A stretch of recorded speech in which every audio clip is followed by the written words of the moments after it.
हाँ जी, good morning class. Good morning ma'am. मैं ना 5 मिनट्स में वापस आ रही हूँ। आप लोग इतनी देर ना प्रिम्स और क्रुस्कल की कोई एक एग्जांपल इंट्रोडक्शन लिखो, दोनों की एग्जांपल कोड करो और वो लिखो एल्गोरिदम इतनी देर। I will be back in 5 minutes, ठीक है? तो आज हम उसका डिफरेंस भी एक बार देखेंगे। स्टार्ट करो, वीडियोस ऑन कर लो सारे जरा। Okay ma'am.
मैम एक बार टॉपिक्स रिपीट कर दो।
हाँ जी, good morning class.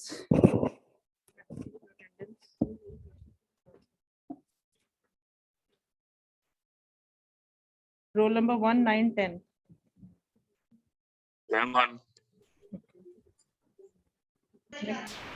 Ma'am roll 10 12 14 16। Ma'am 16। ठीक है जी। 22 29 33। मैम 14। ठीक है जी। 22 प्रेजेंट मैम। ठीक है बच्चे। 33 वगैरह 37 41 42। 37 प्रेजेंट मैम। ठीक है। 41 प्रेजेंट। ठीक है जी। 53 54 56। Ma'am 53 present. ठीक है बच्चे। और कोई 58 अच्छा 59। मैम एक बार क्वेश्चंस एक बार रिपीट कर दोगे? बच्चे प्रिम्स और क्रुस्कल के ऊपर मैंने बोला है कि उसकी इंट्रोडक्शन लिखो अगर आपको क्वेश्चन सीधा आता है। Okay ma'am. Write about finding the minimum cost of spanning tree using Kruskal technique. Yeah, using Prim's technique, you have to calculate the minimum cost of a spanning tree. Explain the technique. Okay ma'am. 58 56 ठीक है जी। 56 हो गया। 60 तक है कोई और? 54 भी हो गया। ठीक है बच्चे, 54 भी होगी, 60 भी होगी। 61 63 65 67। 61 प्रेजेंट। ठीक है। मैं 67 प्रेजेंट। ठीक है बच्चे। मैम 65 63 65 चारों ही हो गए। 68 69 73 74। Ma'am 73 present. ठीक है बच्चे, मैम 74 प्रेजेंट। ठीक है बच्चे, 68 69 नहीं, 75 76 मैम 77 प्रेजेंट है और 76 भी प्रेजेंट। ठीक है बच्चे, 75 है, 79 77 प्रेजेंट है। ठीक है बच्चे, कर दिया मैंने। Then 15 0 5 6 8 10 12 15 ma'am 12 present. मैम 15 0 15. 8 12 15 10 और 5 है। And 12. 16। ठीक है जी, 16 की भी लगा दी। मैम 6 की लगी। हाँ जी 6 की लगा दी मैंने बच्चे, मैंने बोला 5 और 10 की नहीं लगी बस। Okay ma'am. 18 19 20 21 मैम 19। 18 भी है, 19 भी है, 20 भी है, देन 25 29 30 31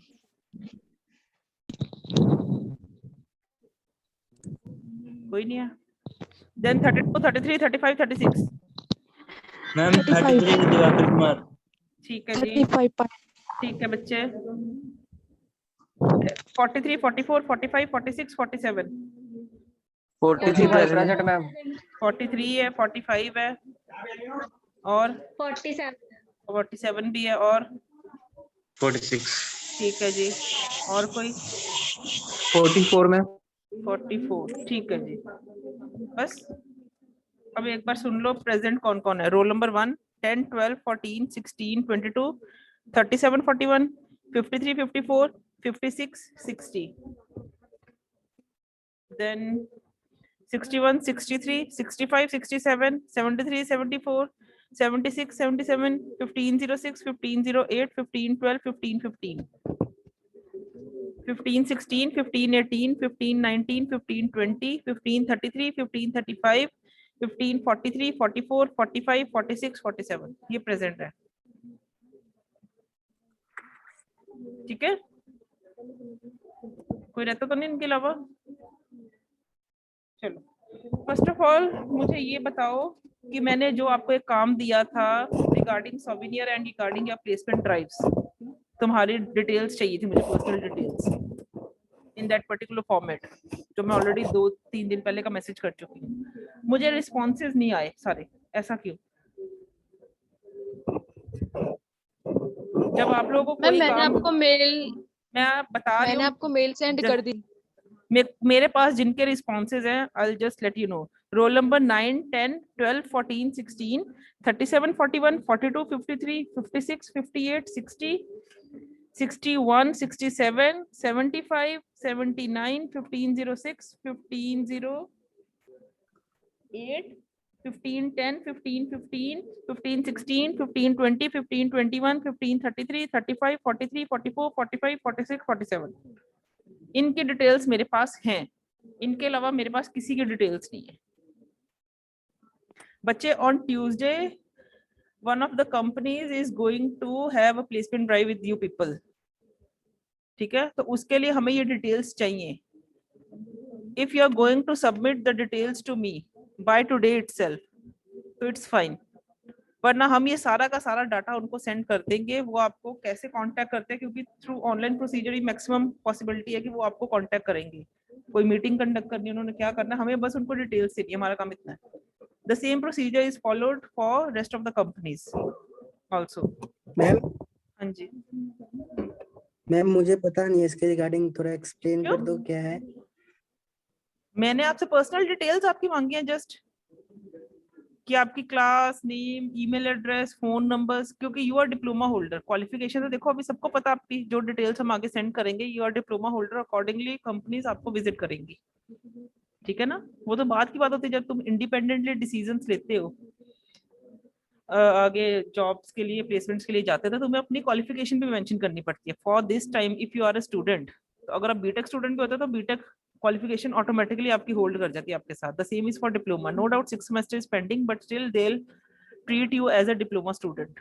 तो रेस्ट ऑफ द डिटेल्स आपकी पर्सनल है। आपकी एज मैम क्या है डिटेल्स क्या क्या चाहिए मैम, ये पूछना था मेरे को। बच्चे? ये आज पता नहीं ना है मेरे को। मेरे पास एक्चुअली मेरा फोन नहीं है आज अवेलेबल, तो मैंने आपको मैसेज किया। एक बार जिसके पास भी वो मेरा वाला मैसेज है तो फॉरवर्ड दोबारा ग्रुप में कर दो, अलॉन्ग विद द फोटोग्राफ। मुझे वो सारा MS वर्ड में आप फॉर्मेट क्रिएट करके मुझे वो एक मेल में सेंड करोगे, जो मैंने मेल आपके साथ शेयर की थी, cscmcpc2021@gmail.com। नहीं तो मैं आपको आफ्टर 2 o'clock ही सेम मैसेज दोबारा फॉरवर्ड कर दूंगी घर जाके, अभी मेरे पास फोन नहीं है। ठीक है, तो ये काम मुझे कहने का मतलब ये है कि आज हो जाए, then only you will be allowed to. हाँ जी मैम, इसको एक पेपर पे लिख के आपको सेंड करना है? नहीं जी, वर्ड फाइल बनाओ, क्योंकि Okay, हमने ma'am. वो सारे डिटेल्स को ना हमारे लिए इजी हो जाएगा कॉपी करना। ओके हम मैम। उसको एक सिंगल फाइल में कन्वर्ट करना, इसलिए हम कह रहे हैं, क्योंकि आपके फोटोग्राफ भी तो हमें चाहिए। फोटोग्राफ अब तुम वैसे बना दोगे, उसको कॉपी पेस्ट करना, उठाना, पिक करना हमारे लिए आसान होगा, जो हमने फॉर्मेट एक तैयार करना लास्ट में। इसलिए हम कह रहे हैं कि आप खुद से Okay. MS वर्ड में एक फाइल बनाओ, जैसा फॉर्मेट हमने कहा वो सारी कैप्शंस डाल के, हेडिंग्स डाल के, उनके साथ डिटेल्स फिल कर दो और एक फोटो लगाओ अपनी स्कैन करके वहां पर। ओके ओके और ये bye the end of the day, क्योंकि कल मैं मॉर्निंग में ये काम कंप्लीट करके Okay, आगे ma'am. सबमिट कर दूंगी। ठीक है, and secondly okay ma'am. one thing more I want to share with you people, and that is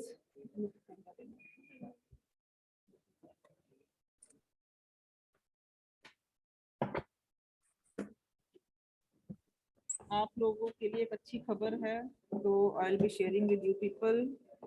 आपको कुछ हद तक रिलैक्स हो जाएगा ये सब्जेक्ट जिनको मुश्किल आ रही है।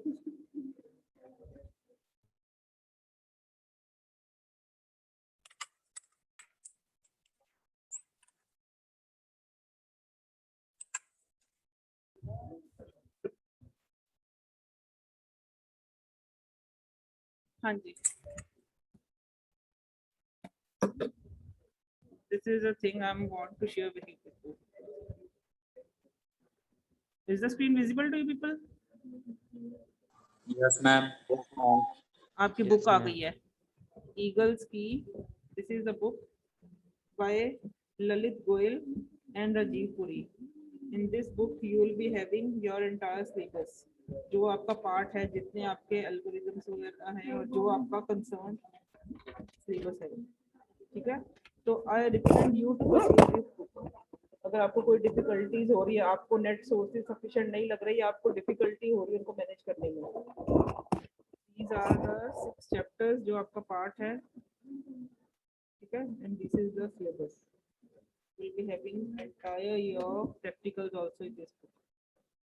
तो कैसे उसको आपने इसकी फ्रंट वाली पेज की जो पिक है वो आप ग्रुप में सेंड कर दोगे? अच्छा, वो मैं कर देता। मैंने बोला अभी मेरे को, मैं अभी बुक ही लेने गई थी एक्चुअली। मुझे सर की कॉल जब आई है तो सर ने बुक देने के लिए मुझे बुलाया था, मुझे खुद नहीं पता था वो क्या करने जा रहे थे, तो मैंने कहा आपके साथ शेयर कर दूं, क्योंकि अप्रोक्सीमेटली अबाउट टू फिनिश है हमारा सिलेबस होने वाला। तो ठीक है, आज मैं इस बुक को भी एक बार देखती हूँ, गो थ्रू करती हूँ, हमने क्या टॉपिक्स किए हैं। आप लोग भी देखो, रिकॉल करो जितने टॉपिक्स किए हैं, कि whether they are of the same manner जो हमने पढ़े हैं, फिर भी कुछ हल्का फुल्का का डिफरेंस कहीं आता भी है, we will see to it कि हमारा method is better or the method mentioned in the book is better, so we'll change accordingly if there is any need। ठीक है, because we have to attempt the paper in the best possible manner। Fine, तो ये आप लोग अभी मैंने कहा है कि बुक आप मार्केट से देख लेना, जो भी नियर बाय मार्केट से आपको अवेलेबल है, ललित एंड राजीव पुरी की। ठीक है, नहीं अगर फिर भी किसी को लगता है कि उसको दिक्कत आती है, वो नहीं परचेज कर सकता, मुझे कहोगे मैं 1 by 1 चैप्टर की PDF करके आपको शेयर कर दूंगा, फिर that is only possibility I can do for you. नहीं मिलती भी, ठीक है, PDF भी मैं शेयर कर दूंगी आपके साथ। जिसको नहीं मिलेगी वो PDF से पढ़ लेना, प्रिंट आउट्स ले लेना उसके, जिसको खरीदनी है खरीद लेना भाई। The next thing I'm going to do is, आप लोग लिख रहे हो प्रेम और वो उसको,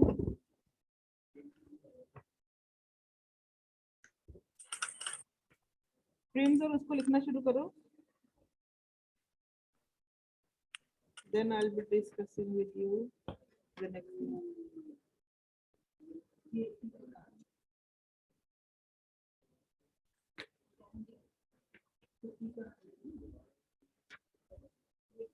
मैम डेफिनेशन और एग्जांपल लिखनी है। Yes, definition, example and algorithm all. Okay.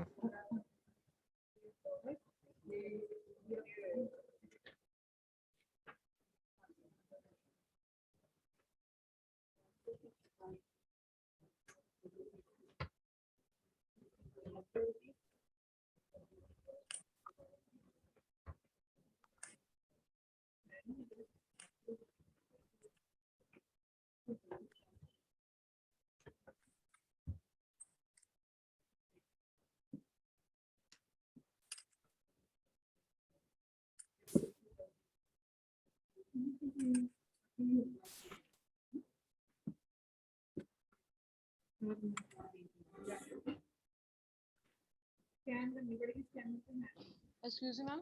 हाँ जी बोलो बच्चे।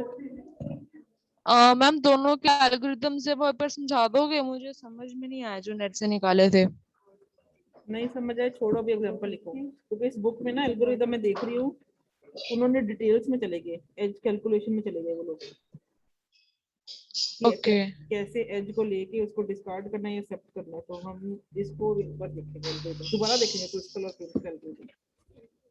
बाकी तो सारे वो पुराने वाले टॉपिक्स ही थे आपके, क्विक सॉर्ट तक तो वही सारे चल रहे हैं, तो उसमें मुझे नहीं लगता कहीं दिक्कत आएगी आपको। ये हम देखेंगे फिर। आप एग्जांपल और वो करो अभी, उसके बारे में थ्योरी लिखो, theory remains the same, example भी सेम है।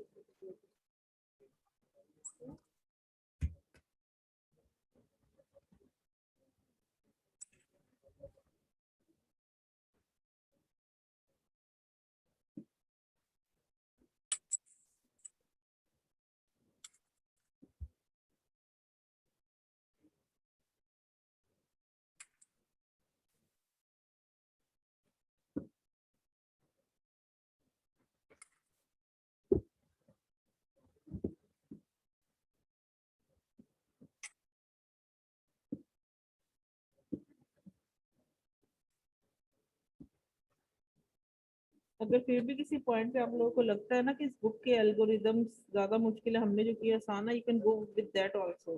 गलत कोई चीज नहीं होती, मैंने कहा था एल्गोरिदम के number of methods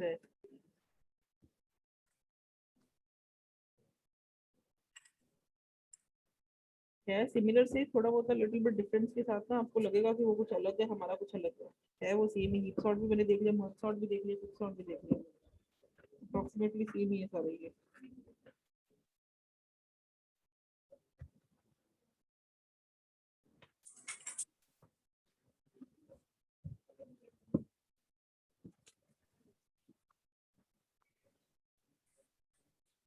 switch on the videos, let me check क्या कर रहे हो आप लोग। From Monday, I will be continuing from this book, the topics, the different things.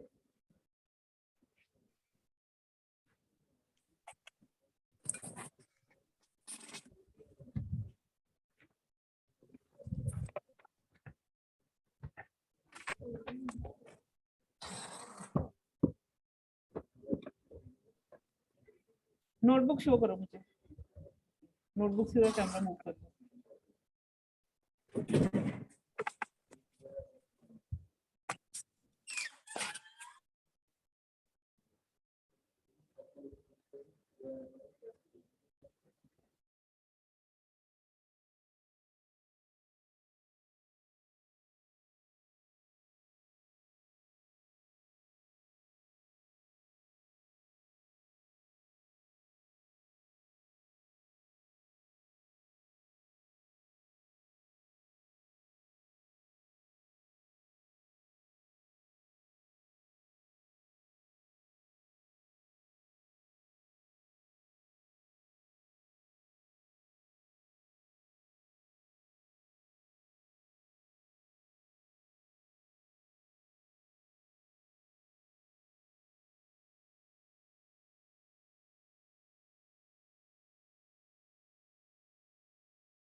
मैं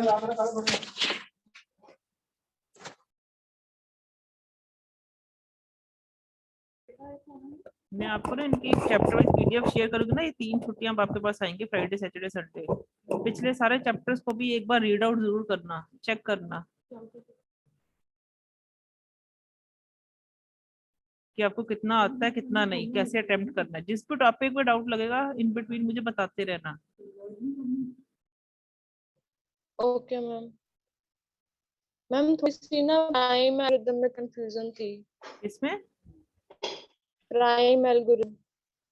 प्रिम्स में यस मैम। क्या कंफ्यूजन है उसमें? दोबारा शेयर करो आपके साथ प्रिम्स का। मैम यस मैम, एक टॉपिक शेयर कर देना।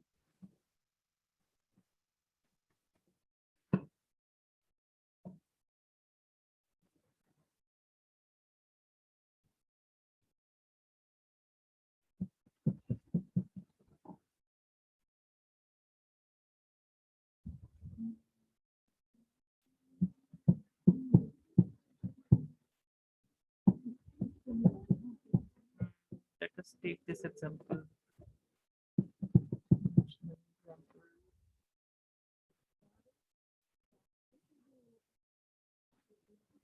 Let's just apply prims on this example. Prim algorithm क्या कहता है?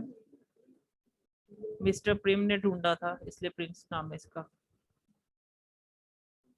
ठीक है। डिजार्ट्रस वर्क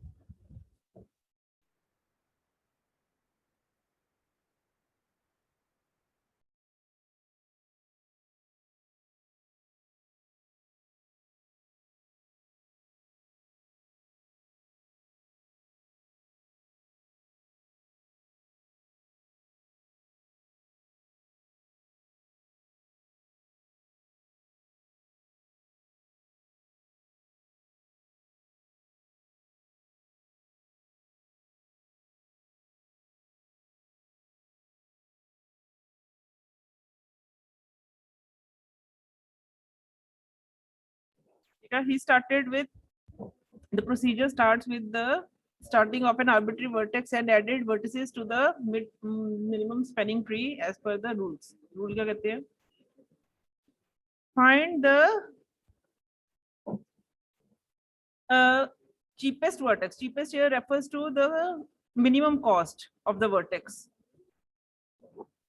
ठीक है, जो कि हम उसके साथ अटैच करेंगे। That can be added to the minimum spanning tree and added along with ensuring that no cycles are formed.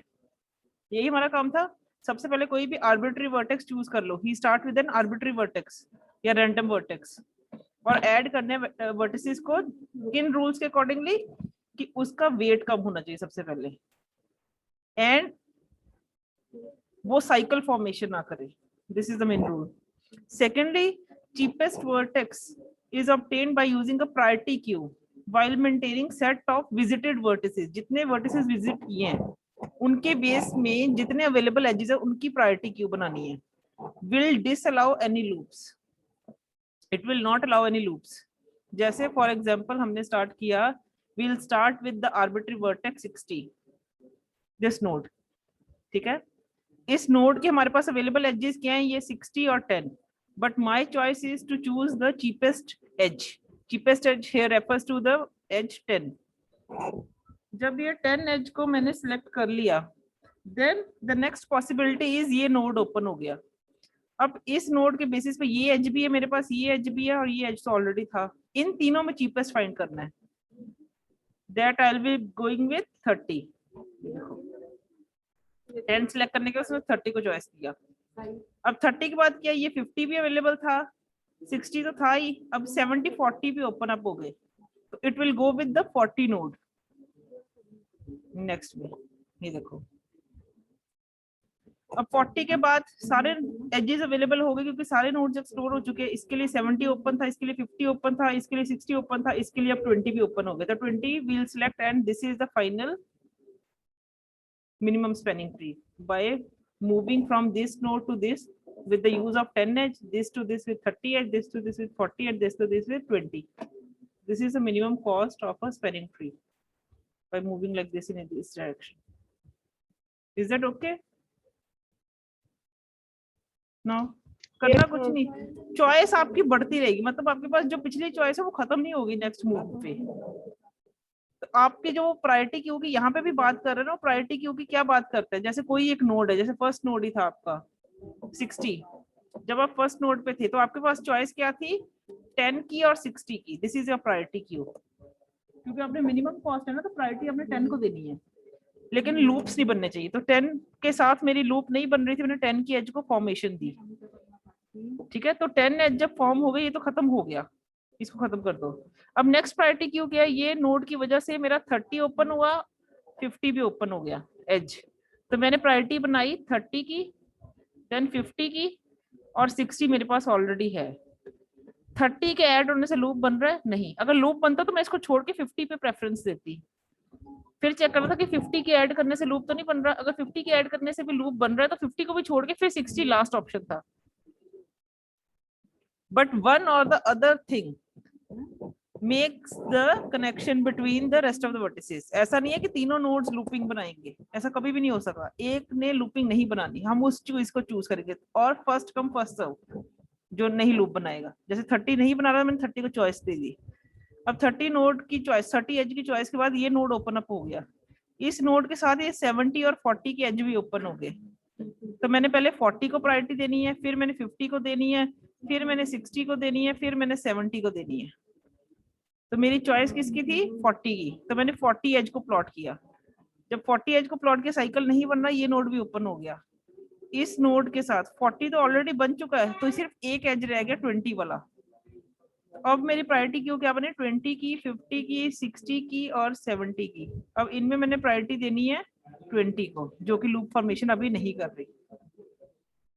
That's it. बाकी सारे इग्नोरेंस हो जाएंगे, क्योंकि after plotting this edge with 20 weight, ठीक है, इनको वापस चेक करने की जरूरत नहीं है। क्यों, क्योंकि अब मेरे पास वर्टिसेस ही खत्म हो चुकी है। मेरा काम था हर वर्टेक्स को एक्सप्लोर करना। वर्टिसेस, पहला वर्टेक्स हुआ, सेकंड हुआ, थर्ड हुआ, फोर्थ हुआ, ये फिफ्थ वर्टेक्स भी हो गया। इसलिए प्रायोरिटी क्यू यहाँ पे हम स्टॉप कर देंगे चेक करके। Excuse me ma'am. बोलो बच्चे। मैम ये देखिएगा मेरी कॉपी, मैम मैंने वीडियो ऑन कर रखा है। मैम मैं यहाँ से ए से बी पे गया मैम, यहाँ पे मैम, फिर बी से डी पे गया। अच्छा जी। मैम फिर डी के बाद मैंने मैम ये 5 पे गया, क्योंकि ये इधर 9 आ रहा है और इधर 10 आ रहा है। अच्छा जी। तो मैम यहाँ से डी से ई पे गया। हाँ जी। मैम ई से उसके बाद एच पे गया मैम, एच ठीक पे है। गया, इधर 12 आ रहा है, इधर 6 आ रहा है, 2 पे गया मैम इधर। ठीक है मैम यहाँ से एच, मैम एच के बाद फिर मुझे बैक जाना पड़ेगा ये E नहीं, आपके पास देखो, एक मिनट, नोटबुक सीधी करो। ए के पास पॉसिबिलिटी कोई और है? हाँ, ए के पास अभी 4 की पॉसिबिलिटी है।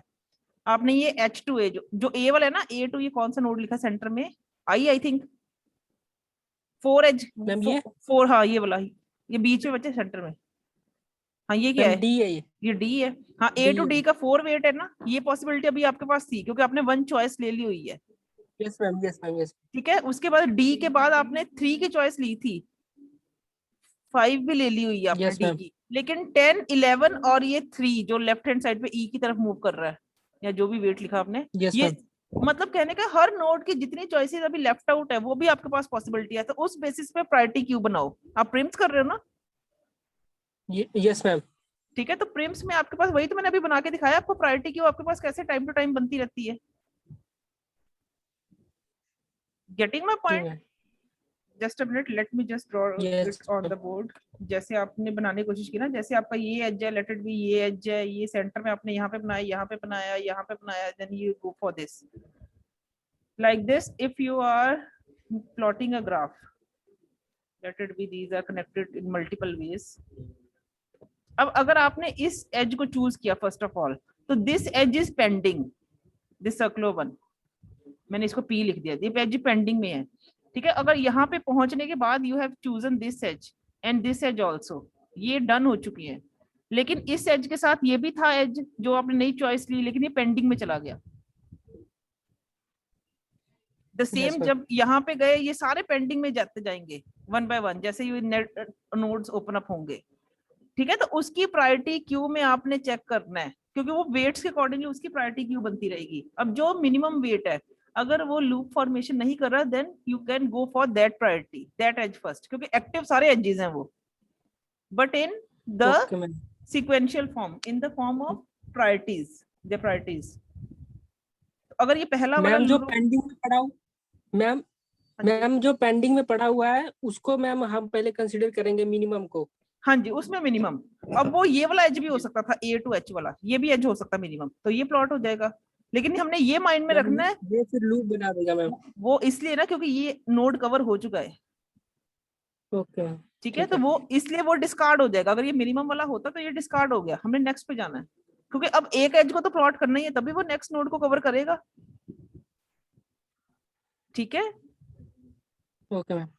तो उस माइंड में ध्यान रखते हुए साइकिल फॉर्मेशन ना करें, हमने बस चॉइसेस ऐसी रखनी है, तो वो ऑटोमेटिकली सारे नोड्स को कवर करेगा by covering the minimum span. इस टेक्निक को आप अप्लाई करके देखो एक बार। Fine Pranjit, yes ma'am. और किसी को कोई दिक्कत आई है? और ये फर्स्ट वाले में आपने ये क्रूस्कल लगाया, I think if you have gone for Kruskal, ये पहले क्या बनाया लेफ्ट साइड पे आपने? मैम ये क्रिस्टल बनाया था मैम, इसका रिजल्ट ये बनाया हूँ यहाँ पे। ओके, ये कनेक्टेड होना चाहिए लास्ट में। Yes ma'am.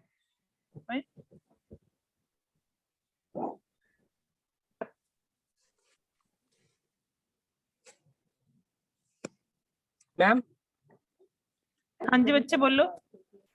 मैम ये दोनों में डिफरेंस क्या है, क्रिस्टल्स और प्रिम्स में? मैम यही डिफरेंस है कि इसमें हम बच्चे हमने- let me just show you the difference also, just a minute. ये हम कहते हैं कि जो for this one, for the time being, और ज्यादा डिफरेंस भी हम उनके लिए सर्च आउट कर सकते हैं। क्रूस्कल के केस में क्या था, the tree that we are making और ग्रोइंग यूजुअली रिमेन्स डिस्कनेक्टेड, ज्यादातर वो डिस्कनेक्टेड रहता है। क्यों? हमारा जो प्रायोरिटी क्यू है वो एजेस के बेस पे होता है, एजेस के वेट्स के बेस पे होता है। तो this is the first difference. क्योंकि प्रिम्स के केस में क्या होता है, जब ट्री बढ़ रहा होता है या जब हम बना रहे होते हैं ट्री, तो सारे एजेस कनेक्टेड ही रहते हैं। द फर्स्ट डिफरेंस ऐसे ही था। Yes ma'am. ठीक है, Yes, ma'am, yes, उसके ma'am. जब एजेस ऐड होते हैं वो maximum times they are of disconnected form. It can be the possibility, exceptions are always there, but Prim's में हमेशा कनेक्टेड ही रहेंगे, कभी डिस्कनेक्टेड नहीं होंगे।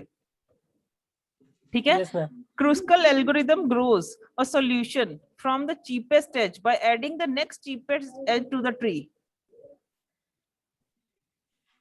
ठीक है, फर्स्ट चीपेस्ट से स्टार्ट करके ये सब फर्स्ट मिनिमम एज से स्टार्ट करके नेक्स्ट मिनिमम को फाइंड आउट करना है, and then it will go forward. लेकिन प्रिम एल्गोरिथम क्या करता है, grows a solution from a random vertex. इसमें रैंडमली पहले इसकी चॉइस होती है रैंडम वर्टेक्स की, उसके बेस पे इसका डिसीजन डिसाइड होगा, and then by adding the next cheapest vertex, उसका सबसे सस्ता वाला कौन सा पड़ेगा या सबसे मिनिमम कॉस्ट वाला कौन सा पड़ेगा उसको एज, तभी एक उसके बेसिस पे एक वर्टेक्स सेलेक्ट होगा, and then to the existing tree, और वन बाय वन ऐसे नोड सिलेक्ट होते हैं। ठीक है, इसमें तो उसने सबसे मिनिमम एक एज फाइंड कर लेना ना, जो प्रायोरिटी क्यू के बेसिस पे उसको पता चलेगा, लेकिन इसमें उसने रैंडम वर्टेक्स से स्टार्टिंग लेनी है। Okay ma'am. ठीक है, Kruskal algorithm is faster for sparse graphs, मतलब जिनमें हम कहते हैं कि connections are less, that is more beneficial. क्योंकि डिस्कनेक्टेड है, it will be very much complex in order to have a connection of disconnected edges। तो वो कॉम्प्लेक्स होता है, हम कहते हैं छोटे ग्राफ्स के लिए it is better and it works faster. But जो प्रिम है, अगर बहुत सारे नोड्स हैं, बहुत सारे लिंक्स हैं ग्राफ्स में, डेंस ग्राफ जिसको बोलते हैं, तो उसके लिए this option is better to calculate the minimum cost. Got it? क्योंकि क्रूस्कल उतने केस में क्या होगा, प्रायोरिटी क्यू बहुत बड़ी बनेगी, डिस्कनेक्टेड रहेंगे, every time we need to check. इस केस में क्योंकि वो side by side connection buildup रख रहा है, तो that is a better option for dense graphs. These are the three main difference, but you have to attempt for 5 to 6 differences by keeping in mind, and one is the obviously your diagram, the example, कोई एक example लेके दोनों Kruskal और Prim's के base पे उसका minimum spanning tree आप plot कर सकते हो। ओके, और डिफरेंस देखेंगे इसके, I will search it out better क्या रहेंगे इनके लिए, तो वो 6 को डिफरेंस हम बनाएंगे अगर इनमें डिफरेंस भी आता है। Is it clear? Yes ma'am. इसके बाद जो है मिनिमम स्पैनिंग ट्रीज के ऊपर हम जाएंगे, पर एक बार इसके एल्गोरिथम्स को मंडे को हम रिवाइज करके then by the end of next week I will be completing this chapter also. 4 algorithms रह जाएंगे इसके और 4 टेक्निक्स रह जाएंगी। कोशिश होगी नेक्स्ट वीक, इस मंथ में आपका सिलेबस खत्म हो जाएगा। तो that's why I am saying कि जो मैं पीडीएफ सेंड करूंगी साइड बाय साइड उसको चेक करो, जो प्रॉब्लम्स है side by side he clear कर लो अपनी।